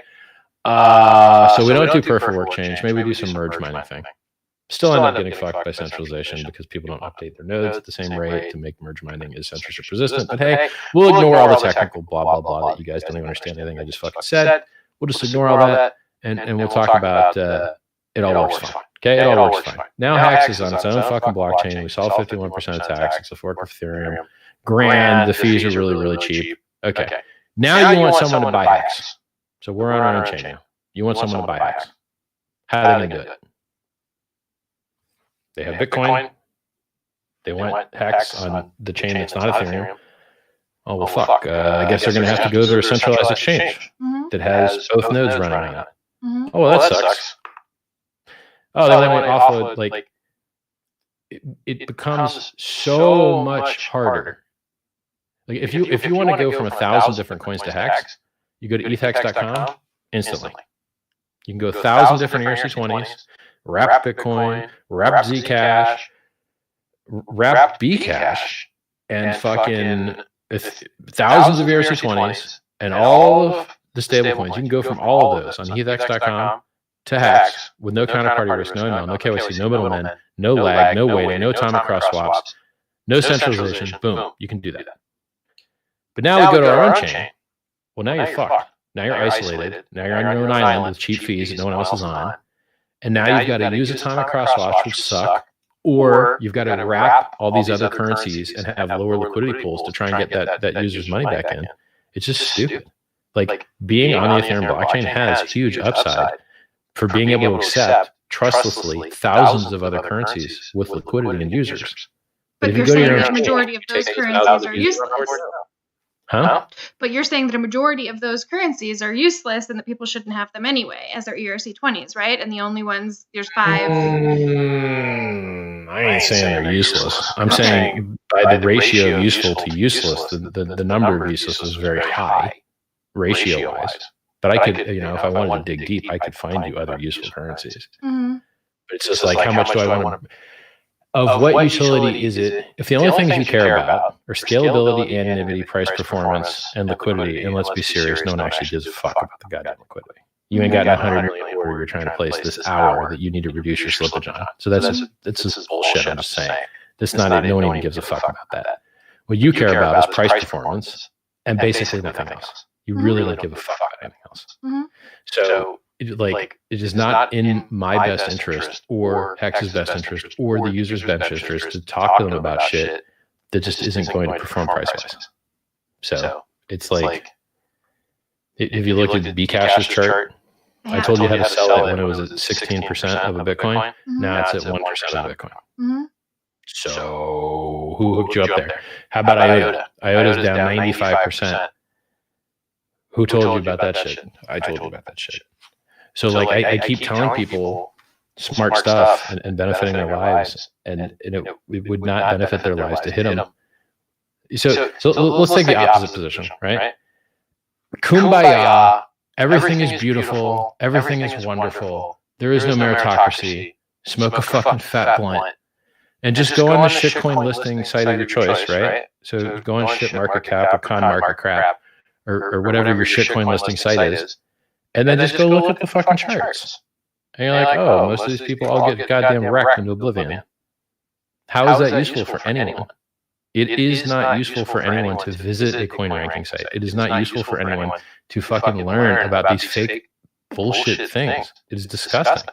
Like, where did all the companies from 2017 go? Billions and billions of dollars was raised. Where did all the companies go? They're all gone. Mm-hmm. And who warned you about that shit? Me and a couple other guys. And I'm not learn from that. Learn from that experience. Like, Most coins will fucking wreck you. Yeah, I think the problem in 2017 was really related to something else that I work on, which is the sudden wealth syndrome that people experience, and that these companies, a lot of them just raised way too much money way too fast, and then the developers lost interest in, working on the project because they were rich. Well, it's game theoretical ideal for them. Mm-hmm. Like if a dude starts a coin and he gets paid totally upfront in full, what is the optimal game theory best thing for that guy to do? Go start another coin. He already got paid in full. So only when people have a fat bag do they really give a fuck. As soon as somebody sells their bag, not only do they not care, they usually talk shit, right? Because they don't want the price to ever go because they'll feel like they lost something. That's what usually happens. That's what you gotta do. If you follow a trader, at some point that trader is going to sell that bag, and you're going to fucking hate what he has to say. It's going to happen. That's what traders all do. So, in Hex, because we have an average stake length of 4.8 fucking years, 4.81 last I looked. There's never been any cryptocurrency in the history of man that has ever had that type of commitment. Ever. Never, ever has it ever existed. And I don't think it's ever existed in the legacy finance world either.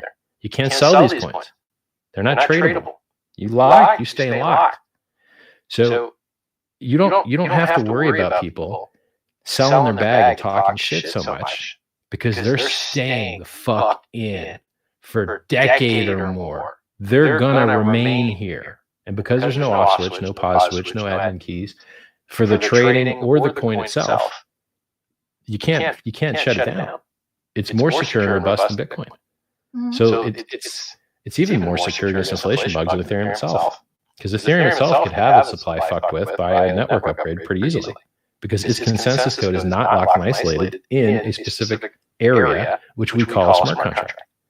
So Hex itself is more resistant to inflation bugs than Ethereum is, which is just funny because Hex runs on Ethereum currently. It's funny that it could work that way.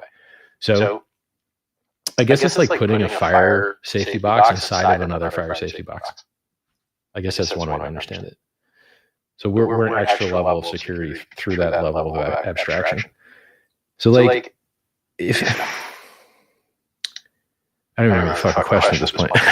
What was the question? So now I'm trying to figure out where we were, how to go back. So we were talking about commitment. We were talking about selling bags, talking shit. We were talking about tribalism and collectivism. ICOs. So it was about ICOs is where we're at. So if you want to see somebody have a long-term commitment to something, they need to have their incentives aligned with it. So if someone owns and is forced to own and hold something for a long period of time, you're going to see them say nice fucking things about it. Mm-hmm. That's what's going to happen because people respond to incentives. So goal alignment and incentive alignment would remove a lot of that pain and horror of giving idiots that have never been successful before more money than they could possibly need to build something that has no product market fit and the world doesn't actually want. You're like, how many layers of suck can you stack here? It's all bad. So you'll never build it. If you did build it, no one would use it. If you did use it, it would suck. And you're just like, yeah, everything's horrible. Somebody tried to start like a crypto cell phone. You're like, bro, but that's just like use the secure enclave that's already built into all of this modern cell phones now. No, we wouldn't build our own phone. You want to compete with Samsung and Apple? God damn, you're stupid. How stupid could you be? What? Fuck. You'd be easier to start a rocket company. Then they just iterate. If people want to hand their money to a white paper, and I've seen this. People experience the beauty and the amazingness that comes from Hex, and then they buy some shit that tries to look like Hex, and it goes to literally zero. Mm-hmm. Scammed by the founders. The developers themselves put an exploit in the code and just empty the fucking cell, make it so you can mint as many as you want, and then sell it all back. Yep. And you're like, hey, you know who predicted that and warned you guys about that? Me. But y'all motherfuckers don't listen because you're greedy. You're like, oh, I want Hex again. You're like, yeah, we can have Hex again. It's called Hex. It's right here. There's a dip. You don't need to fuck around and lose your money trying to deal with anonymous founded scumbaggery. It's just insane to me. The greed that people have. They're like, hey, Hex is up, what, 100% over the last month or two? Come on. Is that not enough? Is that not enough? Crazy. All right, so there's one thing that I want to mention before we wrap up, and it's just, it's really just wrap up. You're not used to the 6 hours. We're just getting started. All right, fine, we can keep going. All right, so, and it's really that you've talked about coin, the most liquidity, the best anonymity set, the best rails to build on, Hex for the best game theory. What about a coin that actually has real ability to utilize, like real use? Usually they're horrible for price. Mm-hmm. Everyone misunderstands this. They think that actual use is profitable. It's not. Can you use Bitcoin anywhere? No. Did it do 2 million X? Yes. Hold on a second. Hold on. Make sure my brain's accepting this. Can you use Bitcoin anywhere? No. It went up 2 million X. You listening? Okay. Yeah, I hear you. I hear you. But what if someone isn't really that concerned about the price? They just want a cryptocurrency that they can use holding, while they maintain their own private keys. They really want something that is like Bitcoin that, use PayPal. That's your. We pay. Okay. You actually want to use it? Okay. If you actually want to use it, people have to have their wallet installed. Mm-hmm. Okay. What actually has wallets installed? PayPal and WePay. Depending on whether you live in Asia or not. Okay. That's it. So cryptocurrency is not the answer for actual payments. No. It's like. What about cryptocurrency? What if projects that are working on that? So what I really would like to see. Look at their price chart. No, I know. Mm-hmm. Every day, Roger posts a new video of him actually using Bitcoin Cash in Aruba. His last video was like, "Yo, I'm in Aruba, and look, this gas station accepts Bitcoin Cash." Mm-hmm. And a price chart, you're like, I guess the Arubans don't use that much gasoline. So, if your cryptocurrency is built on replacing actual transactional utility, the price goes up a little bit when the pleb buys his money to then send it to the retailer who sells it, and then the price goes back down. And then how is a cryptocurrency benefited by that? I'll prove it to you a different way. What is the most successful cryptocurrency in crypto that's not even actually crypto? It's called Tether. Has the highest trading volume of any coin that's ever existed. It has higher trading volume than Bitcoin and has for fucking years. Mm-hmm. They used to run on the Omnium network. The Omni network had a coin. Guess how well the Omni network did? Doomed. 200 and 300 US dollars a day of volume, but supported a multi-billion dollar cryptocurrency. Hold on, Richard, wait a second. So you're telling me that the currency you can't actually use anywhere did a 2 million X, but then a currency you could actually use to support the most popular, widely traded crypto, Tether, which isn't really crypto, it was only worth $200-$300 a day of volume? Yes, that's what I'm telling you, because I understand the market better and you guys don't. So using shit, actually using it, isn't actually good for the price. It's not. So, I mean, this is even mathematically proven in economics in that the velocity of money when increased reduces the value of the money. When you slow down the velocity of money, it increases the value of money. So this theory is already widely known. And what does Hex do? Hex reduces the velocity of money to the point where it's not moving at all because it's locked. It's burnt. Can't use it. And what happens to the price? 263x in a fucking year. Oh, fuck that Richard, man. He reads his economic shit, doesn't he? Oh my God. Smart fucker, that guy. So, this people just have these dreams. They're like, oh my God, if we could get everyone to use it, the price would go up. You're like, nah, not actually. I'm sorry. That's just not how it works.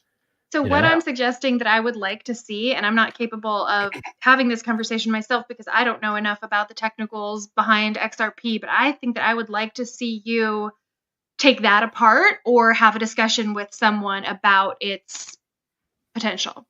Well, if you're willing to have reduced security and reduced censorship resistance, you can have very high throughput. A Visa. And we already have that. And you have numerous blockchains that have high throughput. I mean, we already have that with Hex.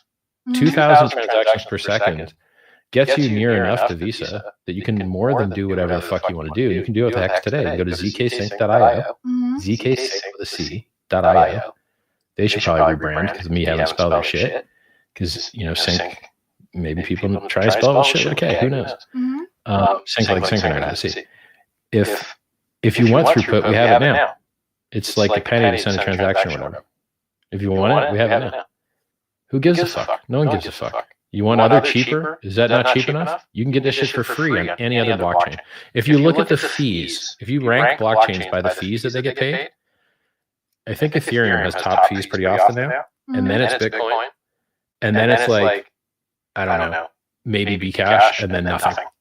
There's just no fees being paid at all anywhere else. Like the total of all the other coins is like $100 a day. Like literally. So you can go get all the transactions you want for free on all the fucking empty blockchains you want. To what end? It's just stupid. You know, why don't you just go sign up with a blockchain product from AWS who will sell it to you? They don't need it. They don't use it. It's for retards. But you might want it. So go ahead and fucking get that blockchain shit that they don't need to do 50% of the commerce in the United States on the internet. You can go get their blockchain product. I'm sure it scales just fucking fine and do whatever fancy payment bullshit you want. Because do you really need censorship resistance for your fucking coffee purchases? Sir, we report someone's trying to buy coffee at Starbucks. Shut it down. No one's trying to censor your fucking coffee purchases. You don't need this level of badass security for your coffee purchases. You did not need it. So, I mean, I think that the issue go do your payment play. I hope you're successful with it. No, I'm not. The road was littered with thousands of cryptos that tried and failed. They were probably further ahead than where we'll start. Like, I'm not doing a payment play. I just was curious about your position on that. So I think that a lot of the reason why people think that they want to have private transactions for stuff like coffee purchases is that, that data on when you purchase coffee can also lead them to know stuff about your mood and how to impact how to advertise to you. I think that that's the real issue that people have with it. No? People think they care, but they don't care. Okay. If people like, do you have a Facebook account? Okay, you lost. Do your friends have Facebook accounts? All right, you lost. Do you have a cell phone? You lost. Are you watching my YouTube channel right now? You're doxxed. You're locking the fucking cookies. Like, none of you guys has anything even closely remotely resembling anonymity. And you should be happy about that. Because all of the people who they've ass fucked and eyeballed and microscoped as hard as possible, guess what? Nothing bad's actually happening to them. Nothing. There's nothing bad happening to these people that have cell phones with them constantly 24 hours a day. Nothing. Like, let me know the terrible, evil thing that has happened. Like, you bought a humidifier on Amazon and now you see humidifier ads constantly. Oh my God. They've replaced the fucking tools and drills with humidifiers. Oh, my life is over. No one fucking cares. Like, it's just, we have real problems that really matter. We have real monopolies. Facebook's a real monopoly. Google really reads all your email. I know all you fuckers have Gmail addresses. I know all of you fuckers have Gmail addresses because I've seen the goddamn database. I've seen it. You guys sign up on fucking Hex, and I look at your little fucking URLs. You've got Gmail all up in that shit. They read all your fucking email. I mean, depending on where you live, there's laws that state that when you use email, they have to keep a copy of every fucking email you send so that they can fuck you later with the data. It's called a Data Retention Act. Who knew? Well, I know. And so, I generally don't even fuck with email.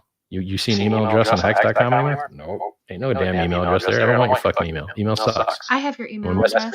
Tell you. Well, yeah, but I'll find your message real easy because there ain't many messages there. I don't fuck with it. So it's like people pretend that they care about shit. They don't actually care about shit. You want to be a badass and learn about conspiracy theories because it doesn't require you to actually do anything. But if you want to actually make the world a better place and actually fight real conspiracies that are really fucking you right now, we have monopolies in power right now. All right, what are you doing to help fix that? Like, are you helping give evidence to the FTC to help in their prosecution against Facebook? No. What are you doing? Like, are you even like, I tweeted that shit. I'm like, yo, look, FTC's coming after Facebook. Boom, video. Hey, you know what? These dumb fucks, they click the video. When they click the link, they might not watch the video. You know what? I'll manually save this fucking video and spoon feed it to these lazy cocksuckers. Paste it in the fucking next tweet. Boom. Now, look, you can see the video too for you people with no attention span. Because I'm trying to help make the world a better place. I'm making personal effort to make the world a better place instead of wasting my time on retard conspiracy theories. And I discovered the conspiracy theories are bullshit when I get accused of being part of them. I'm like, what? I volunteered for the Sense Foundation in 2006. which also at the time was co-sponsored by something called the Methuselah Mouse Prize and the Methuselah Foundation. We're basically just trying to cure aging by helping do medical research, because 200,000 people a day die of that shit, and it's not cool. So while I was there, I hear some shit from who's this loud dude in Texas, conspiracy theory guy, who's on Joe Rogan. Alex Jones. Alex Jones.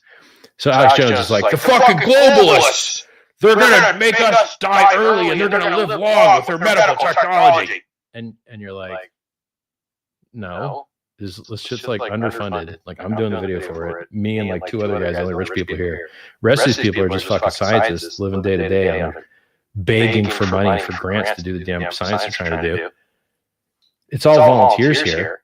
There's no goddamn conspiracy overlord, nothing. Like, this is a very small organization trying to make the world better, and this asshole selling you fake dick pills and fake fucking male vitality bullshit, fucking vitamin D. Like, you're like, dude, so scumbag assholes with a platform that make the world a better place and scam you, yell at people making the world a better place and call them a scam. And you're just like, why is this happening? Can't I be insulted by better people? Fuck, can I get a better class of enemy, please? I deserve better enemies. I really deserve better enemies.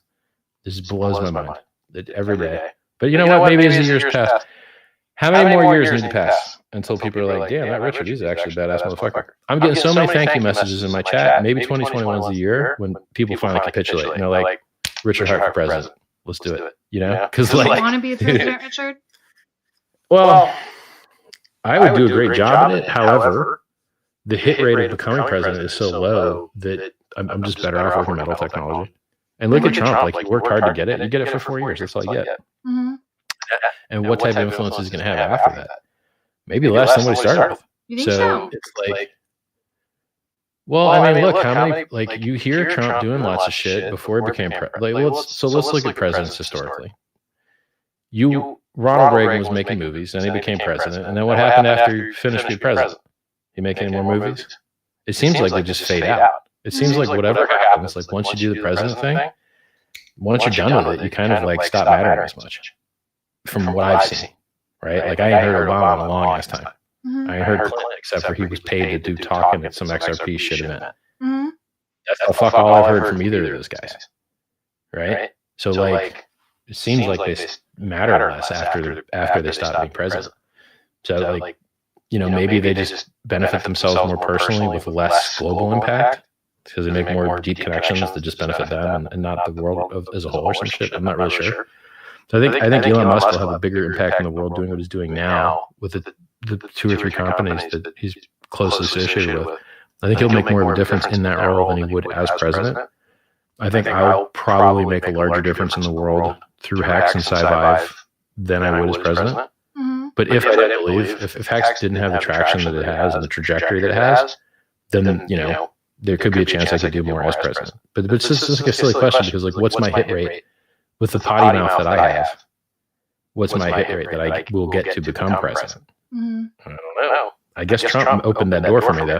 Mm-hmm. And he's out there grabbing pussies and bragging about it. And he was president, so shit. I mean, I guess I'm okay. I guess I'm doing all right. Yeah, I think you might be. All right.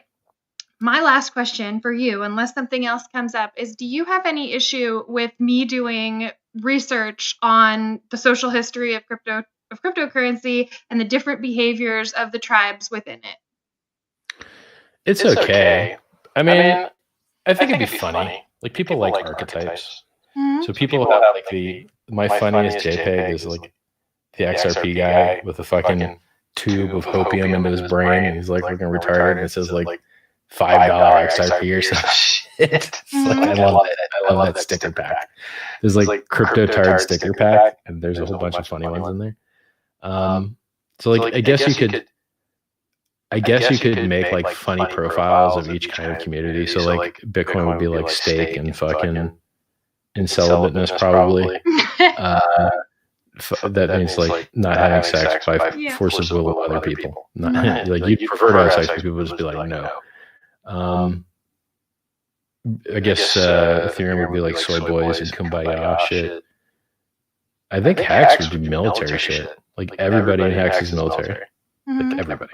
I'm not, but like everybody else in social media and X, all ex-military, mostly Marines. Like, all right, I have no idea how that happened, but it's just how it is. It's like it's crazy. Because I don't know what else you would put for like the Hexagon mantra. But so you have no issue with me doing sociological research on crypto tribalism? Yeah, sounds fun. It is fun. But I mean, you would get a shitload more views if you just did like Ford versus Chevy, or if you did Apple versus Android, or fucking. But I'm not interested in Apple versus Linux versus True. Yes. In my brain, I have this scale thing where if we can't do like 100x, I just like every time I think like, hey, I'm streaming for 50K people, you're like, what a pitiful number of followers. This is so few. I can't wait for virality to kick in. It's gonna be fabulous. 10x these numbers, 100x those numbers. You don't have to do anything. Well, see, and so once virality kicks in, then that kicks in for me too. True. Yeah. Like think about all the smart to start in a niche. Say again? It's smart to start in a niche. Yeah, maybe. I guess I'll find out because I'm here with you.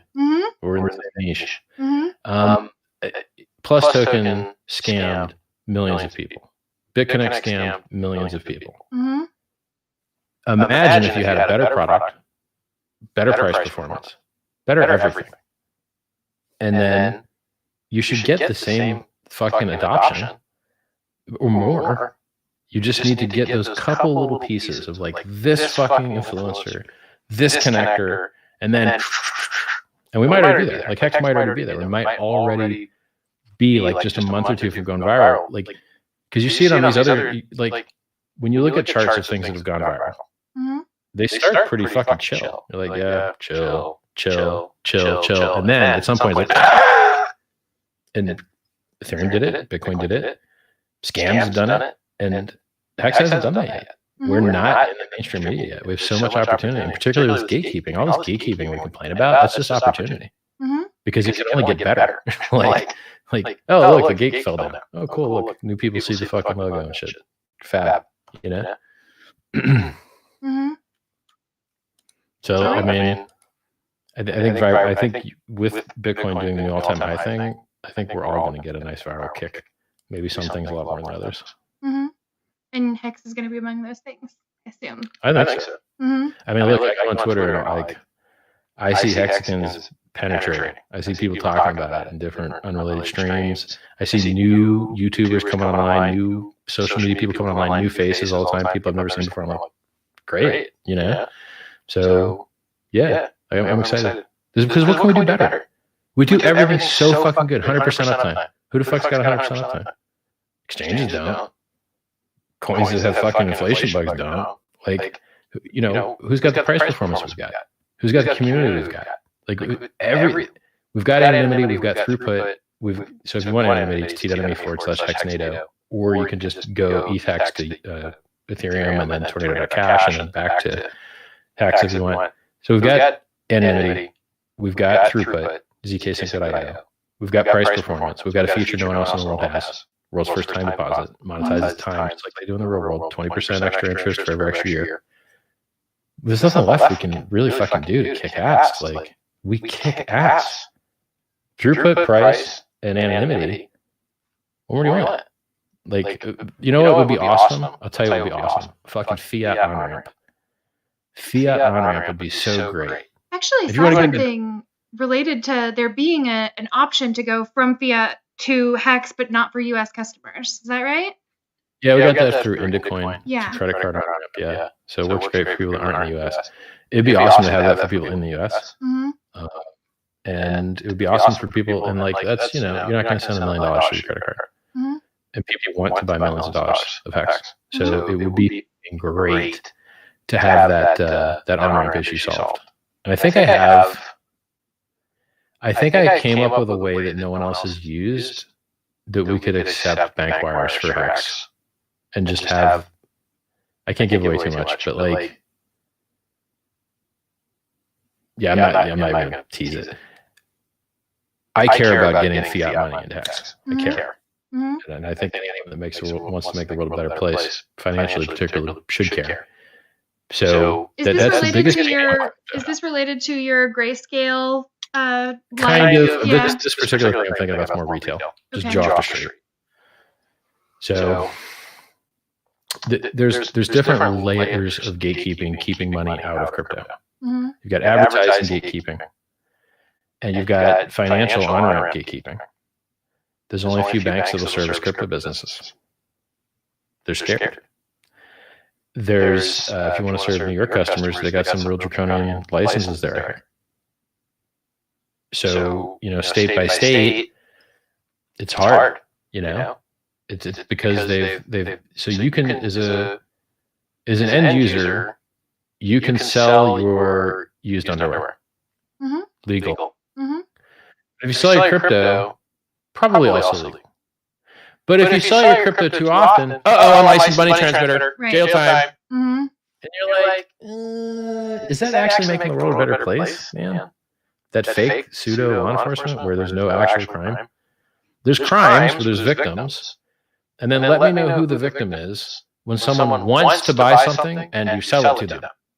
And it is exactly what they expected. Mm-hmm. I don't see crime there. So that disgusts me a bit. The fact that you could sell like a used teddy bear and you're not likely to be going to jail. But if you sell your crypto, oh shit, boy, you might go to jail. That really upsets me. That does not seem fair or like something that makes the world a better place. As a social issue, what's your stance on the legality of drugs when that's also a victimless crime? Someone buys something and someone sells something and they both get what they want. Should drugs There are drugs you can have a good relationship with. Mm-hmm. And lots of people do. Like weed. A lot of people, I don't smoke it. A lot of people do. And you can have a good relationship with it. There are other drugs that will fuck you up and you can't have a good relationship with. Crack, heroin.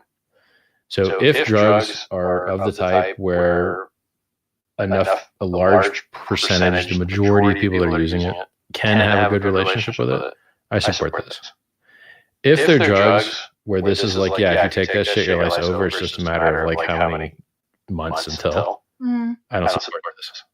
Okay. So there should be laws that say that certain drugs are illegal from your viewpoint. Yep. Okay. Yeah. Because people will fuck up. Some percentage of people will fuck up. What about people who just want to end their own lives? What about people who just want to end their own lives and, Go ahead. So. I mean, that in that instance, once again, there is nuance. I have a friend that's suicidal as fuck. Mm-hmm. I get tired of hearing about it. Mm-hmm. I've done everything I can to try and help them. But because they're mentally ill and won't take their pills, they're fucked. They're 100% fucked. And so what can I do for someone other than have them committed against their will? And then you're like, why you're committed? What's your quality of life? So it's like, if you're mentally ill and making a decision that isn't the one you would make if you weren't ill, then helping you kill yourself is bad. Because your future self would be like, so I had like a hiccup in my brain and you let me kill myself. How much do you suck? Right? So a medical professional needs to understand the nuance between, is this person mentally ill or is this person making a decision that's actually the right one for them? And I think statistically you'll find that the majority of people that have jumped off of Brooklyn or have jumped off of the San Francisco Bridge have regretted it. So when those people have survived, when they were falling, they were like, I knew that was a bad idea. Mm-hmm. And you'll find that these people that have survived suicide attempts, and by and large, are like, that was stupid. I wish I didn't do that. So I think that you're better off preventing people from killing themselves, except for like a very, very small percentage. Where the shit just sucks so bad. Like, dude, good idea. Do that shit. Some people are so far gone that that's a good idea for them. Mm-hmm. For the majority of people, they're not. They just have they're performing a permanent solution to a temporary problem that would have just resolved itself if they would just fucking wait around a while. And at some point, even medical technology for mental illness will get better to the point where a lot of these problems we're dealing with today, they just won't exist anymore. You just need to stick around, man. Stick around and fight the good fight and help us cure shit. I mean, I fucking wish I could cure mental illness. I wish. I know a lot of goddamn crazy people. I don't know how that happens. Maybe just crazy people like me a lot. I don't fucking know. Or maybe they're pretty. I don't know. But, I mean, I've dealt with enough fucking mental illness, man. It ain't any good. It ain't any good. You can't. You what are you going to do? You have no options. You're like, all right, there's a brain chemical imbalance. I need to get a chemical in their brain to fix it. There's so few fucking options. Let's say you get a bipolar person. A bipolar person that presents with depression, you're like, all right, give them antidepressants. They can't, make them more suicidal. Okay. Don't give them antidepressants. Give them mood stabilizers. All right. Now they have like less joy. Like fuck. There's just the amount of tools that you have as a mental health professional are so fucking limited. You're like, yeah, you've got like 12 pills you can try, and then it's like electroshock therapy. There you go. That's it. That's all we got. You're 2020. It's the best medicine has. Hope one of these 12 pills work for you, or you are fucked. Sucks, man. Yeah. All right. So that's the goal. Like, look, all this crypto shit is great, but is it going to save your life? For some people, it will.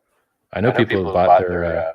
I mean, I've heard of people in Hex that have paid for their grandparents like medical bills. You're right. Like, there are people that have really had a huge improvement in their life because of Hex.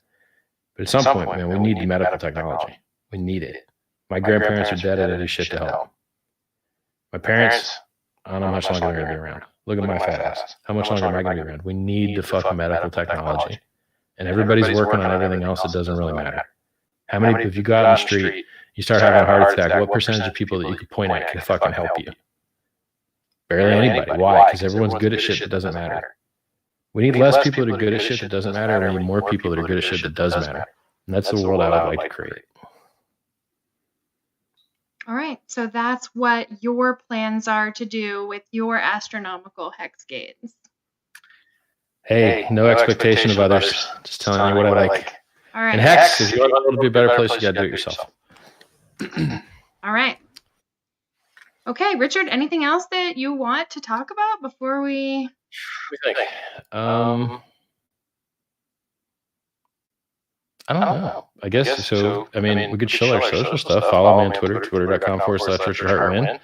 Go to hex.com, could change your life. If you want the book back from the editor, Sci-Vive, you could go join the chat room at t.me/Sci-Vive, SCIVIVE, or you could direct message me. If I like it, maybe I give you a copy of the book. You can read it over. Tell me what improvements we might want to make before we release it to the public. Did you just have to spell that name? Just what? Sci-Vive. Yeah. Yes, I hate it. It is one of those things where, like, the exact reasons you described. Okay. I had another domain called Strape, STRAPE.com. For some reason, this didn't hook. Don't know why. I hear it like Sci-Vive is neat because it has symmetry in it. So there's 3 letters left and right of a big V. There's a lot of other cool shit that once you get into it, you're like, all right, the name's not that bad. At some point, I might not have to. Well, let me ask you this: if I had just said Sci-Vive, what would you have typed? STIVIVE. Okay. So I wonder if that's my bad pronunciation. Interesting. All right. Thank you for the feedback. Yeah, so free books, free coins are not free anymore. If you want Hex, you got to go to ethex.com or one of the other 30 exchanges. Telegram, t.me/Hex Crypto, 21K people in there. Twitter, youtube.com/RichardHart. And you should show your stuff. All right. So I am on all the platforms. NerdGirl007, no vowels. But you got to tell them to misspell nerd and girl. I did. I said no vowels. Nerd girl, no vowels. I didn't pay attention to that part. Yeah, good point. Yeah. I'm still thinking about my own shit. It's like, yeah. Lots of stuff going on here. It was good talking to you. It was good talking to you too. I see you on Twitter all the time. Mrs. Nerd Girl here, or is it Ms. Nerd Girl? I don't even know.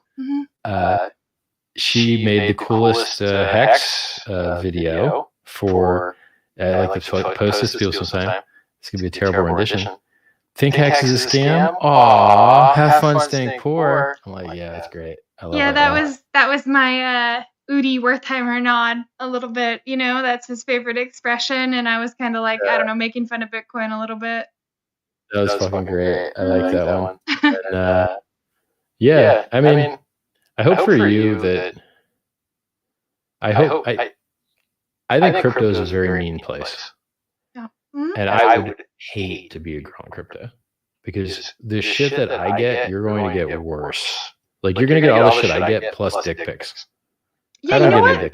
Actually, I think that in terms of like stories that I've heard from other female crypto influencers or, you know, creators, that I think that I have it pretty good. I don't get like people do treat me really, but I think it's because I'm nice to everyone all the time. Maybe I should try that. Yeah, I think that maybe that might improve your likability, and yeah, maybe Hex would go up. I don't know, Richard. Maybe. But I'm so friendly. Yeah. I mean, I should wear a yellow smiley face shirt, like the guy from what was the movie with the blue dick? Watchmen. Mm-hmm. Be the smiley face guy. in that movie, he was a villain. Anyway. Okay. Hey, it was good talking to you. You too. Thank you so much for this. And, thanks for having me on. And you got to tell everyone how to find you. You just found your Twitter. What about the YouTube? So YouTube is the same. DTube is the same. Periscope, same. Instagram, TikTok, all the same. All right. NRDGRL007 or Nerd Girl, no vowels. Sounds good. Mm-hmm. All right. Thanks, Richard. All right. Bye.